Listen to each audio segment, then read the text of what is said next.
Voilà, maintenant on va aborder, le chapitre sur les polynômes. Entre parenthèses, bon, ce questionnaire vrai-faux de Roger Mansuy, s'adresse plutôt à des gens, qui sont au niveau licence, bon, maths sup, maths spé, par exemple, mais globalement au niveau licence. Et au niveau licence, on travaille sur R et C.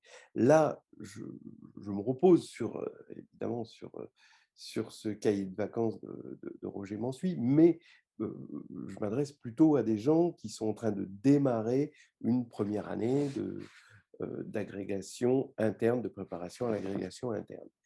Donc là, il faut aller un petit peu plus loin et il faut un petit peu aller grignoter du côté du master. Et là, au master, il faut quand même déborder un petit peu par rapport au corps R et C. On peut aussi travailler sur Q, on peut travailler sur les corps finis, surtout sur les corps de caractéristiques P, pas que sur des corps de caractéristiques nulles. Et là, il y a quand même quelque chose, des petites choses intéressantes à dire là-dessus. Donc, toujours pareil, on va regarder ce questionnaire vrai-faux. D'abord, les phrases qui sont fausses, on pourra essayer de les rectifier pour qu'elles deviennent vraies. Et puis, donc ça, c'est déjà un bon exercice. Et même celles qui sont vraies, on pourrait se demander si elles sont encore vraies en caractéristique P, par exemple, ou sur Q. C'est toujours un exercice intéressant, surtout une année d'agrégation. Alors, voilà, avant d'aborder ce chapitre, on pourra, avec profit, rappeler les définitions et caractérisations de racines multiples. Alors, et la décomposition en facteurs irréductibles dans R de x et C de x. Alors, d'abord, les définitions et caractérisations de racines multiples. Donc, supposons une racine multiple alpha d'un polynôme P, d'accord? Et on a donc P de alpha égale 0 et P' de alpha égale 0. Alors, pourquoi? Bah, parce que si c'est une racine multiple alpha, ça veut dire que, bien sûr, on sait que P de alpha égale 0, mais quand on va diviser P par x moins alpha, on sait qu'on va avoir un polynôme, et ce polynôme a encore pour racine alpha, donc P est divisible par x moins alpha au carré, et quand on va dériver P et évaluer la dérivée en alpha, on va automatiquement trouver que P' de alpha égale 0. Alors, la réciproque est vraie, et en plus, elle est vraie sur tout corps. Alors, on verra qu'elle est vraie sur tout corps euh, un peu plus tard. Pourquoi elle est vraie sur tout corps, on verra ça. Alors, on dit que A est une racine d'ordre n d'un polynôme P si x moins a puissance n divise P, sans que x moins a puissance n plus 1 ne le divise. Hein, sinon, si c'est juste x moins a puissance n qui divise P, on va dire que A est une racine d'ordre au moins n. Voilà. Alors, regardez ce qui se passe. Donc, si x moins a puissance n divise P, c'est-à-dire s'il existe un polynôme Q tel que x moins a puissance n fois Q est égal à P, alors on a une formule de Leibniz qui nous permet de regarder la dérivée km de P en fonction des dérivées successives de x moins a puissance n, qui sont faciles à calculer, et les dérivées successives de Q. Et grâce à cette formule, on arrive à voir que Pk de A, hein, voilà, est égal à 0 pour tout cas, compris entre 0 jusqu'à n-1. D'accord? À n, le phénomène, bien sûr, s'arrête, a priori. Maintenant, donc ça, c'est facile, c'est juste Leibniz. Maintenant, la réciproque, on se rend compte qu'elle est un peu plus tordue, parce que si on veut partir de Pk de A égale 0 ici, pour k entre 0 et n-1, et montrer que x moins a puissance n divise P, alors il faut dégainer la formule de Taylor polynomiale. Vous avez P, vous avez donc la formule de Taylor en A, hein, P de A plus x moins A P' de A. Après, vous allez avoir jusqu'à x moins A puissance n sur factoriel n, Pn de A, voilà, hein, qui généralise. Et puis, bon, bah, on va aller jusqu'au degré de P, puis après, de toute façon, ça va s'annuler. Donc ça nous fait vraiment une égalité. Alors c'est ça qu'on aime bien dans la formule de Taylor polynomiale, c'est qu'il y a pas de epsilon, hein, d'accord? C'est une vraie égalité si on va jusque-là.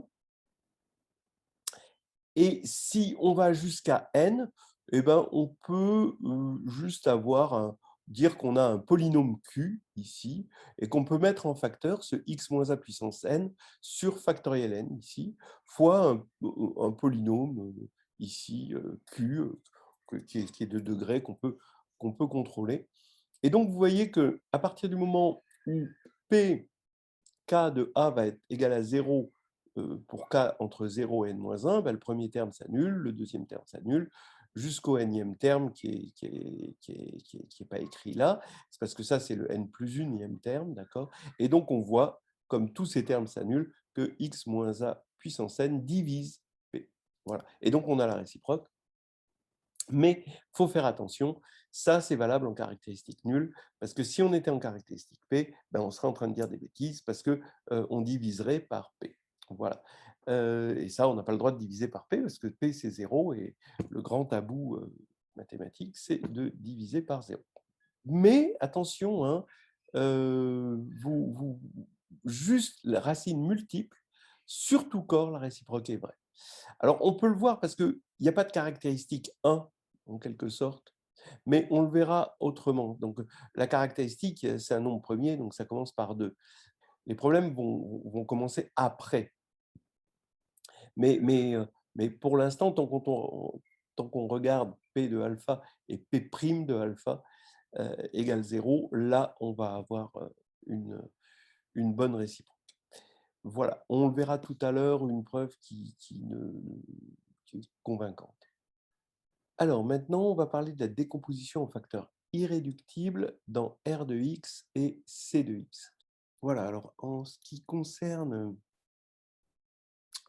P dans C de x, il n'y a aucun problème, C est algébriquement clos, donc un polynôme va se décomposer en facteurs irréductibles, évidemment. Tous les facteurs irréductibles sont de degré 1, c'est presque la définition d'être algébriquement clos. Et R n'est pas algébriquement clos, donc bon, en fait, on voit qu'il va y avoir un petit problème. Regardons-le. Donc d'abord, on prend P dans R de x, et donc P va se décomposer dans C, puisque on plonge R dans C, donc P, R de x est plongé dans C de x, et donc on a P qui peut s'écrire sous la forme A fois un produit de x moins alpha i. Les alpha i sont les racines, a priori, dans C de P, et petit a, ça va être le coefficient dominant. Donc ça, c'est assez clair.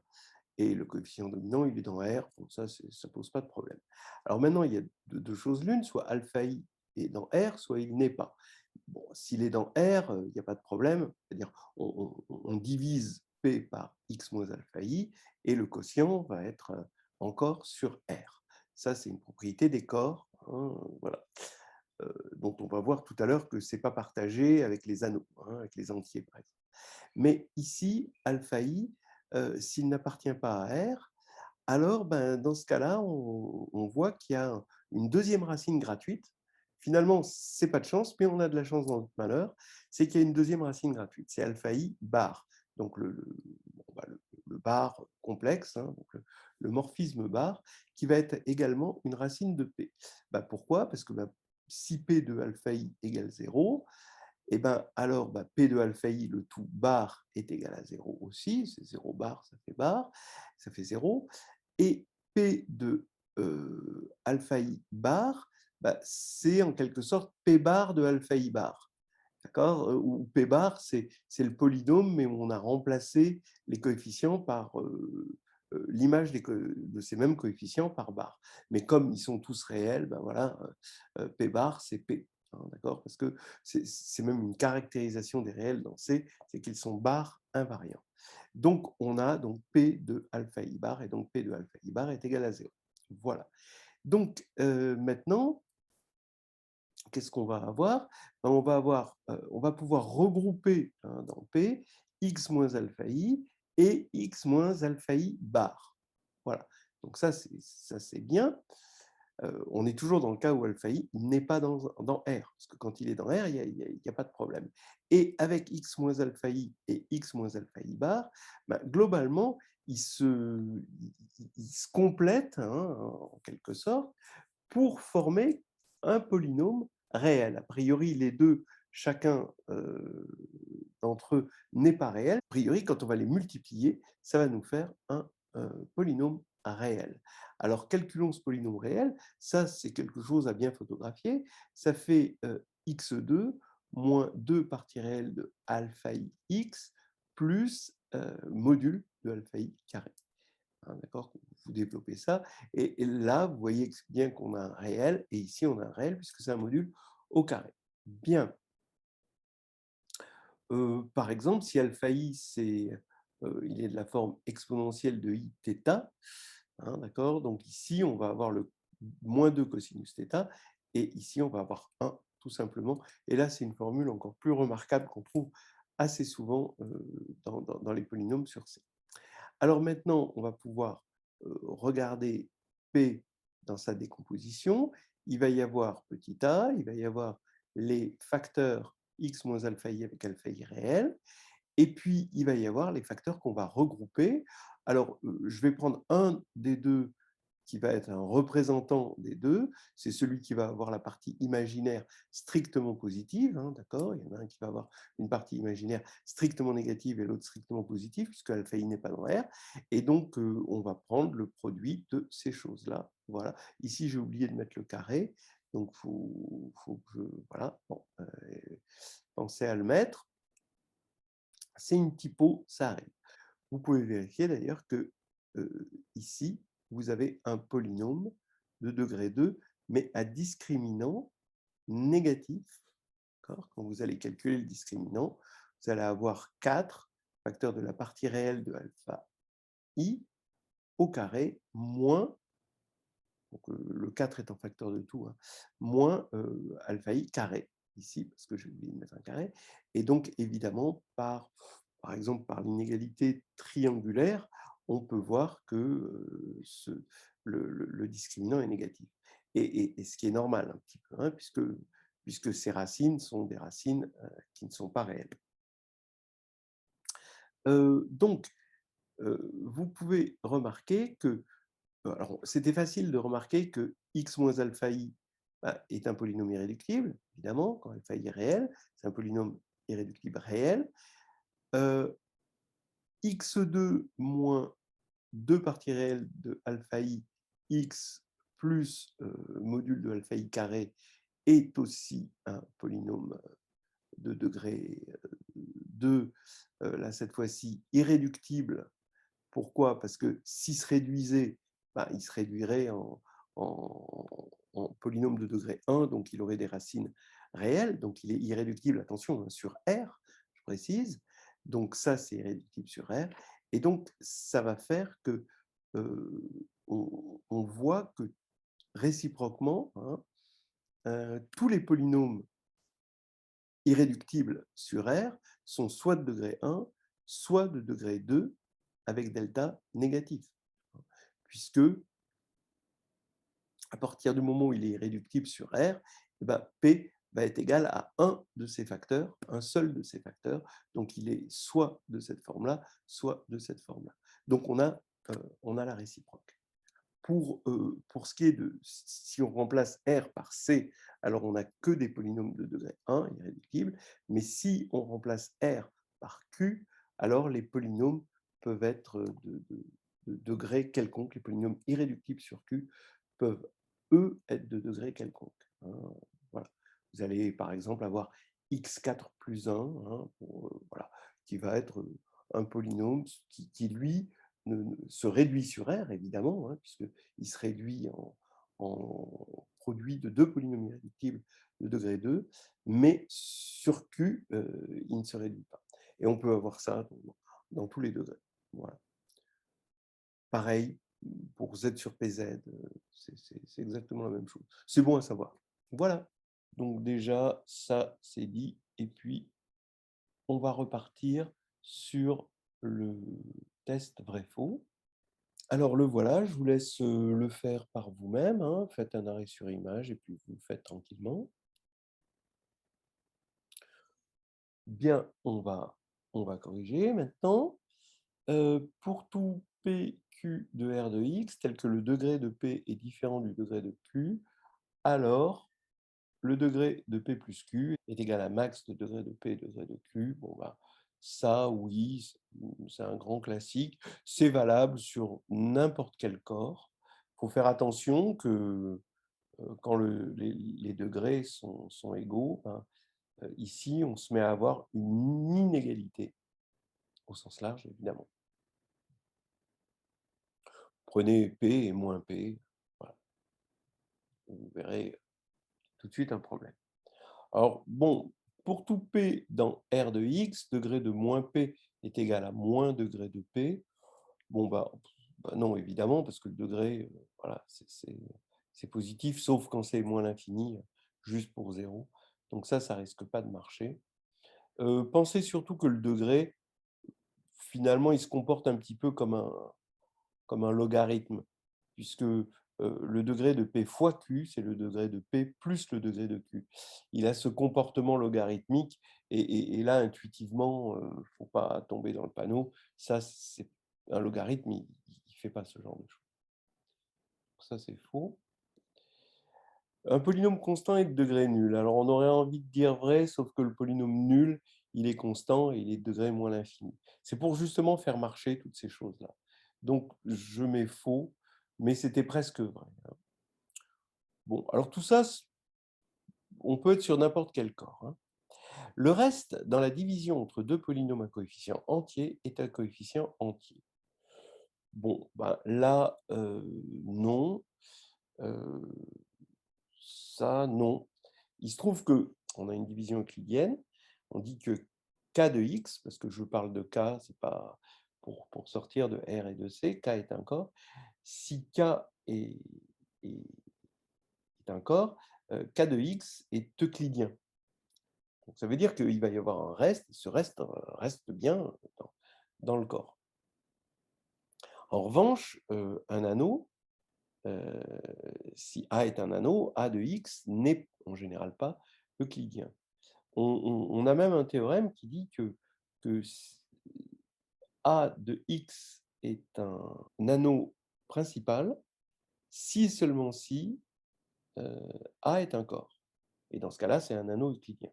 Donc, vous voyez que quand on a Z à la place de A, hein, donc Z de x n'est pas euclidien. Voilà. Alors maintenant, on peut se convaincre un petit peu plus facilement. On va donner comme contre-exemple x par 2x plus 1. Alors, qu'est-ce que ça va donner? X par 2x plus 1, ça fait x égale 2x plus 1, ben forcément fois 1 demi. Et donc, maintenant, il va falloir enlever 1 demi. Donc, le reste, c'est moins 1 demi. Et donc, le reste n'est pas un coefficient entier, ni d'ailleurs le quotient. Voilà. En revanche, si j'avais dit le reste dans la division d'un polynôme à coefficient entier par un polynôme unitaire à un coefficient entier, alors là, on se rend compte avec l'algorithme de la division euclidienne que ça aurait fonctionné. Mais là, c'est faux. Dit comme ça, c'est faux. Il faut préciser que comment on appelle ça, le diviseur, hein, il y a le dividende et le diviseur, que le diviseur, qui est un coefficient entier, doit être en plus de ça unitaire. Et là, ça marche. Et c'est très important, hein, ça c'est quelque chose qui sert très très souvent. Si z dans C est racine du polynôme P dans C de x, alors z bar l'est aussi. Ben non, vous prenez le polynôme x moins i, il a i pour racine, et mais i bar, c'est-à-dire moins i, n'est pas racine. Donc, en fait, c'était pour créer un petit piège. En fait, il faut regarder ça sur R pour que ce soit vrai. On l'a vu tout à l'heure, hein. Donc, si z dans C est racine du polynôme P dans R de X, alors z bar est aussi, là, ce serait vrai. Voilà. Sur un autre corps, de toute façon, ça n'a aucun sens, parce qu'il y a pas de, ça n'a de sens que si on est sur R, sur C, voilà. Donc, il n'y a pas de barre sur les autres corps, a priori. Un polynôme P de R de X de degré impair admet au moins une racine réelle. Ben oui. Et là, ce qui est marrant, c'est que on sort de l'algèbre. C'est un théorème d'analyse, hein. A priori, tout ça, c'est de l'algèbre, ce qu'on fait, hein, mais c'est de la divisibilité, des degrés, des divisions euclidiennes, des entiers, etc. Mais ça, c'est une question d'analyse, en fait. Et donc, on revient au problème qu'une fonction polynôme est continue. Et comme on a un degré impair, ben on va forcément passer de négatif à positif ou de positif à négatif, parce qu'il n'y a qu'à voir les limites en l'infini et en moins l'infini. Et donc, on va avoir des valeurs positives du polynôme, de la fonction polynôme, et des valeurs négatives. Et par continuité, on va forcément avoir au moins une racine réelle. Ça, c'est vrai. Et ça, c'est quelque chose que les algébristes n'auront jamais. On ne peut pas le faire sans analyse. Mais en même temps, c'est quelque chose de typique de R, qui a été fabriqué avec de l'alchimie analytique. Voilà. Soit n strictement supérieur à 2, le polynôme xn moins nx plus 1 est à racine simple dans C. Regardons ce qui se passe pour n égale 2, juste pour rigoler. X2 moins 2x plus 1, bah, c'est x moins 1 carré, ce n'est pas à racine simple. Donc là, il y a un garde-fou. Déjà, rien que le fait de mettre un garde-fou comme ça, on a envie de dire c'est vrai, bah, on va montrer que c'est vrai, d'accord? Mais là, c'est un petit peu plus difficile. Bon, alors, regardons donc ce polynôme xn moins n plus 1. Donc, et on veut, par l'absurde, montrer qu'il n'a que des racines simples. S'il avait des racines multiples, alors il existerait alpha tel que p de alpha est égal à p' de alpha est égal à 0. Donc, vu que p' c'est n xn moins 1 moins n, on aurait un alpha tel que alpha puissance n moins 1 est égal à 1. Parce qu'on simplifie par n. On peut le faire parce que n est non nul, n est strictement supérieur à 2. Et donc maintenant, quand je substitue ici, je vais écrire que p de alpha égale 0. Je vais écrire alpha n moins n alpha plus 1 égale 0. Mais alpha n, c'est alpha facteur de alpha n moins 1. Donc ça fait juste alpha moins n alpha plus 1 égale 0. Et donc, il vient que n est égal à 1 sur n moins 1. Puis, quand vous reportez cette égalité là-dedans, vous avez n moins 1 puissance n moins 1 égale à 1. Bon, là, il n'y a que 2 qui marchent, parce que 2, ça marche effectivement, ça on l'a vu, mais on avait dit que n était strictement supérieur à 2, et strictement supérieur à 2, ben ça, forcément, c'est strictement supérieur à 1, donc c'est absurde, et voilà. Donc on a vu que c'est vrai, il n'y a que des racines simples grâce à ce petit calcul. Maintenant, je voudrais vous amener vers quelque chose de classique, que le discriminant d'un polynôme. Qu'est-ce que c'est que le discriminant? À quoi il sert? Parce que c'est le moment quand même d'en parler. Le discriminant, bah, c'est le produit. Alors, on suppose qu'on a ordonné les racines de P, toutes les racines de P complexes, si vous voulez, et on a alpha 1, alpha 1 jusqu'à alpha n.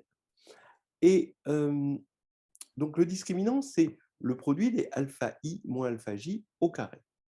Et on peut se rassurer sur le fait que ça ne dépend pas, parce que c'est le discriminant du polynôme, et non pas du polynôme muni d'un ordre sur ses racines, hein.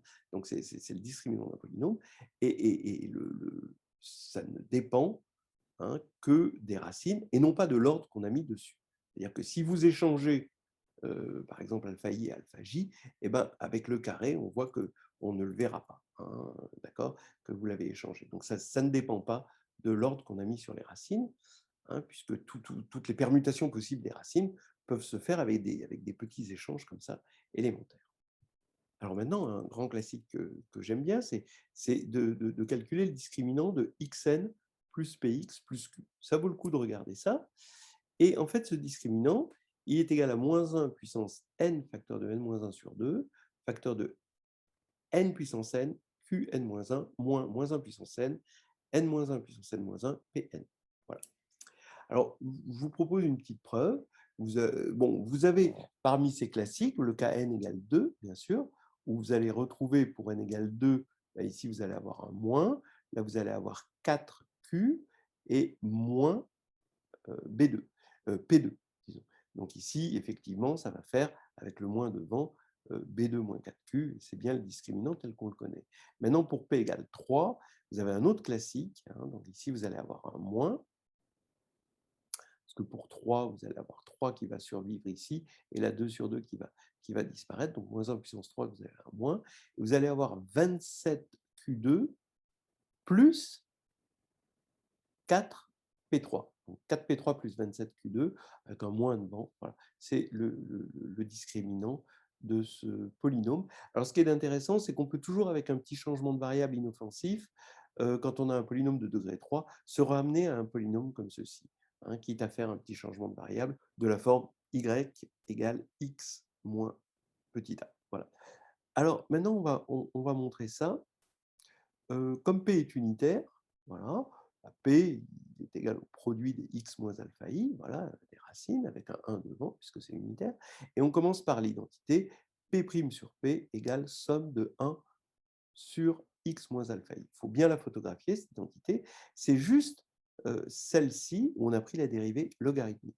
Donc la dérivée logarithmique, c'est P' sur P. Et comme c'est la dérivée du logarithme, le logarithme il transforme le produit en somme. Et donc on va avoir une somme de dérivées logarithmiques. Et ici, c'est 1 sur x moins alpha. Donc ça, c'est très facile à obtenir.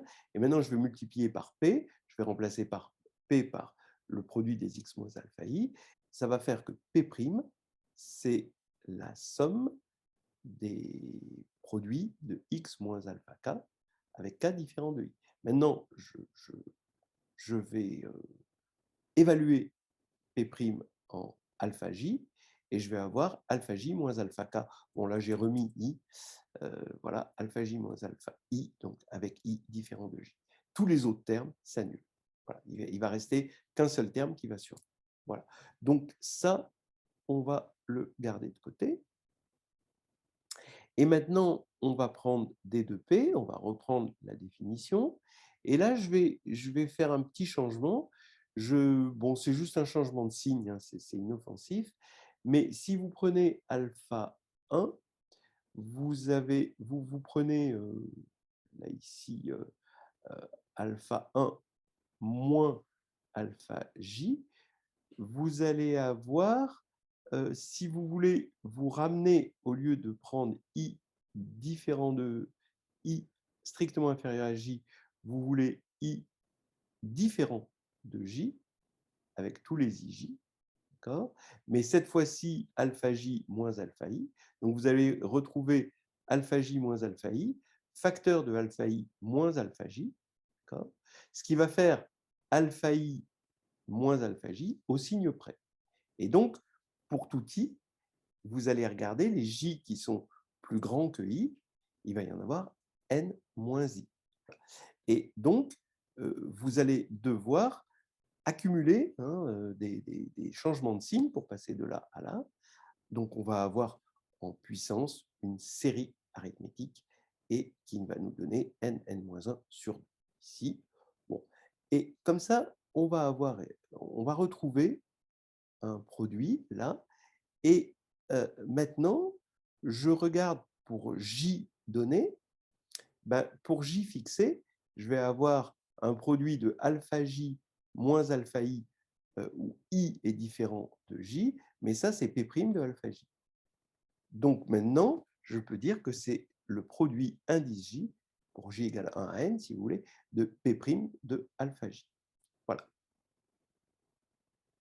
Donc déjà, hein, on s'est ramené à ça. Maintenant, il suffit de calculer le produit des P' de alpha J. Et en fait, il suffit de montrer que le produit des P' de alpha J, c'est ce facteur qu'on a là, puisque là, on a déjà compris d'où venait ceci.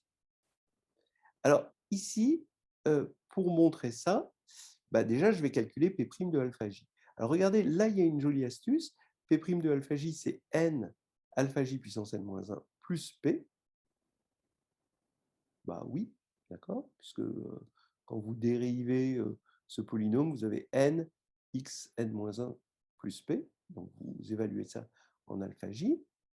Donc maintenant, je fais, bon, alpha J puissance N-1, eh bien, étant donné qu'alpha J, c'est une racine de P, alors c'est facile de voir en reportant voilà, le fait que P de alpha J égale 0 ici, que alpha J puissance N-1, c'est P, c'est moins P alpha J plus Q sur alpha J. Voilà. Donc là, on fait un petit peu de ménage. On a alpha J qui se simplifie juste ici. Et là, il va y avoir un P ici. Donc, il va y avoir moins facteur de n-1 P. Et là, il va nous rester moins NQ sur alpha J. Bon, il y a cette parenthèse qui n'a rien à faire là, c'est pas grave. Ici, on met en facteur n-1 P sur alpha J pour obtenir finalement le moins ici qui reste NQ sur N-1P, parce qu'on a mis le alpha J au dénominateur en facteur, donc ici, et moins alpha J qui va venir là. Alors, maintenant, pourquoi on l'a mis sous cette forme? Vous allez voir que pour le produit indice J, c'est parfait, parce que quand vous allez calculer le produit des P' de alpha J, ça va faire le produit de ces choses que l'on a calculées ici. Donc ici, comme il y a n facteurs, ici je vais sortir n-1 puissance n, p puissance n, et le produit des alpha J.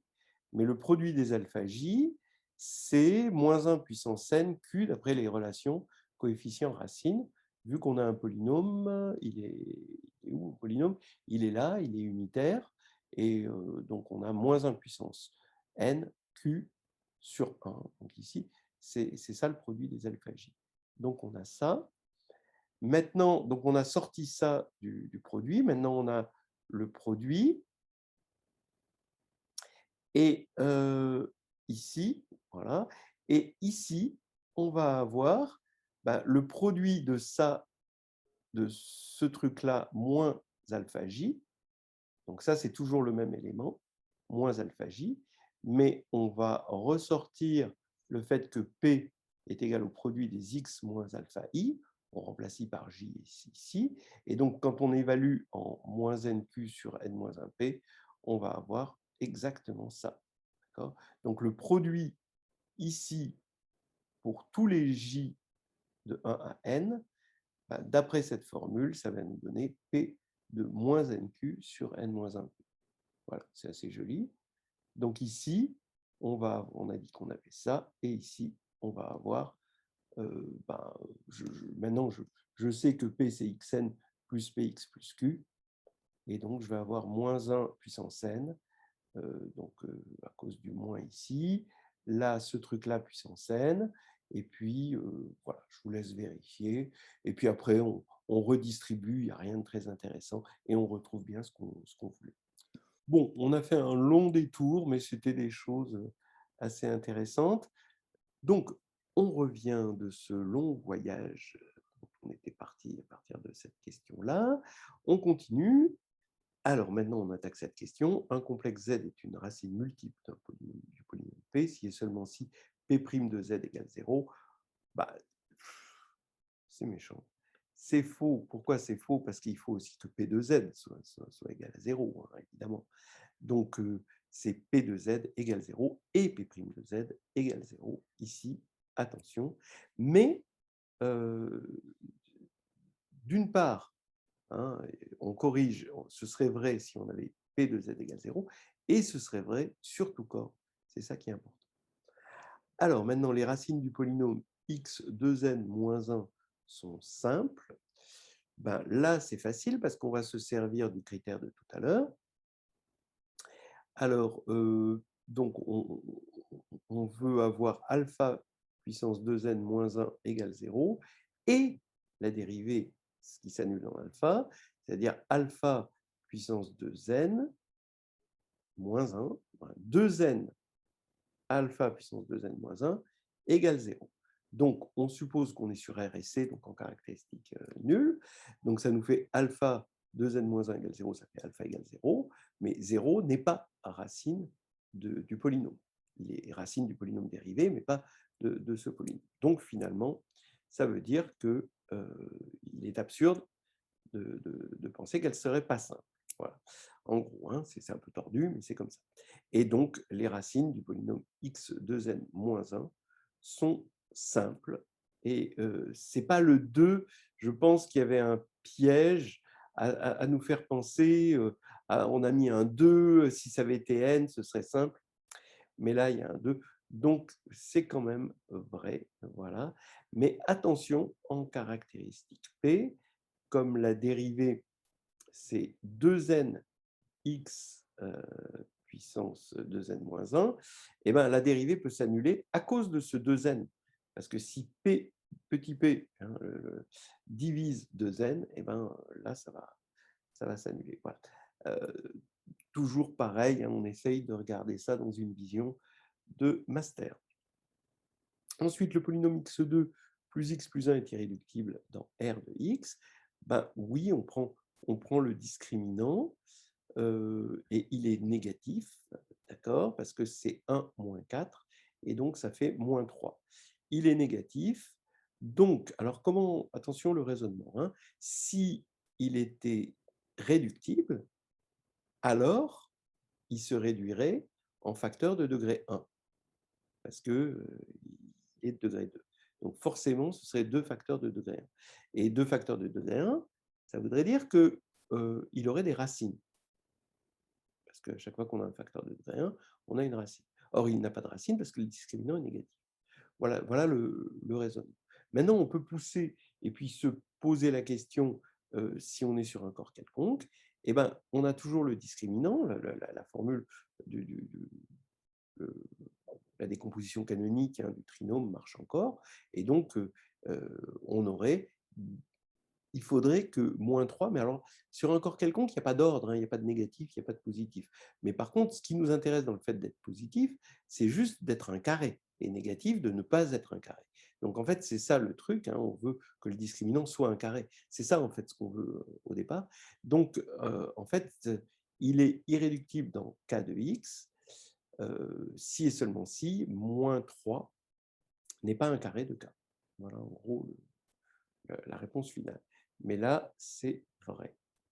Et x4 plus x2 plus 1 est irréductible dans R de x. Ben, on a vu que les seuls polynômes irréductibles de R de x, c'était des polynômes de degré 1 et des polynômes de degré 2 à discriminant négatif. Et donc, celui-ci ne peut pas être irréductible. On l'a vu tout à l'heure au moment des révisions. Voilà. Et là, on a terminé.